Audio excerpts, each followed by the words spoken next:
Hi, Charlie Despres here to talk about one of my favorite companies I've been following since their formation in roughly 2001, a Swedish company called Ludesi, Ludesi.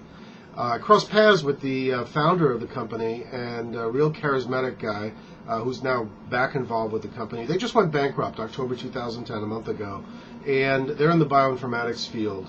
But they had a very cool model. They were involved in helping companies who did a lot of gel type work, 2D gels, 1D gels, proteomic stuff, genomics, that instead of doing all the processing right there at the bench, which took so much time and it was not consistent, one would upload the digital picture to Ludesi in Sweden. They would do all the processing. It would be consistent. It would be cost effective, all that stuff. Here's what they didn't learn, Ludesi.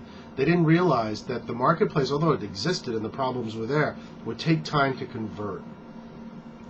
When a research organization, clinical organization, whatever, a group of people do something the same way for years and years, they kind of grow accustomed to even the problems.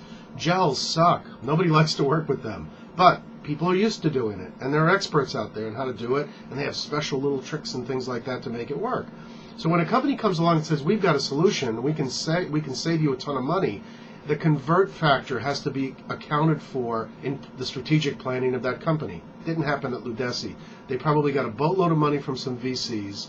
They probably hired a ton of people, got seduced by large companies and organizations and fancy research groups and consultants, and bit the bullet on the fact that they burned through their cash too fast and the sales just weren't there. You could blame it on the economy, which I'm sure they're doing. It's great spin, but had they watched their burn carefully enough and realized that, wow, we should use the internet more. By the way, the tools which today are so much better than they were in 2001 when they were founded, they would really be in a much better position. Now, good news. Good news is they're not dead yet. They just went bankrupt. So they're going through a process. Rebuild your customer loyalty out there because other companies are going after them. B, you've got a great brand. Make sure you stick to that. And C, use the hell out of the internet. Be smart about that.